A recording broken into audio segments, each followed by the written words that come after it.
उस आख्या वंज अख यार मेरे नू जी जी ये हुण सने पे देंदा हाँ हाँ हाँ वंज अख यार मेरे नू तेरा यार हुण बहुत बीमार है हाँ हाँ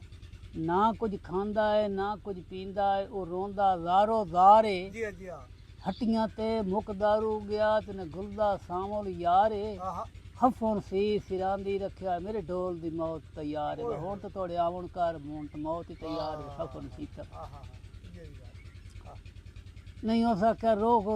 कुनिया ते रोहन कुनिया ते ते तुरबत पुछ दिए तेरा कोई ना दुनिया ते हाय जैसे हाय मर हाय वेंदा है ना हाय इंसान हाय ये कबर दा बयान है वाह वाह वाह वाह वाह ये कबर दा एक बयान मेरी बात पढ़ो रोहन रोग कुनिया ते तुरबत पुछ दिए तेरा कोई ना दुनिया हाय हाय हाय आधा है दिल तंदे साथ न ओढ़ के यार दी तोई के खटे होई हाँ हाँ है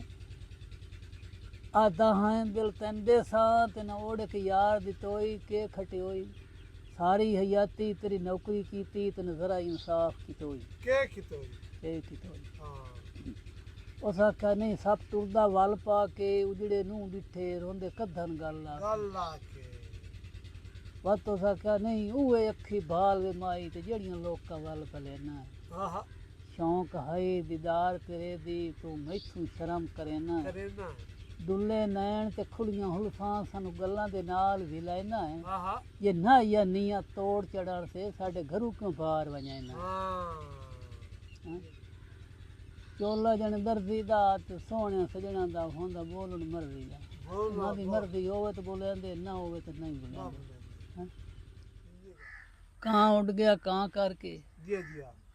ਤੇ ਵਗ ਗਿਆ ਢੋਲਾ ਸ਼ਾਹ ਜ਼ੀਦੇ ਦਾ ਨਾਂ ਕਰਕੇ हाँ हाँ छोड़ के दिया लगा गया हाँ हाँ हाँ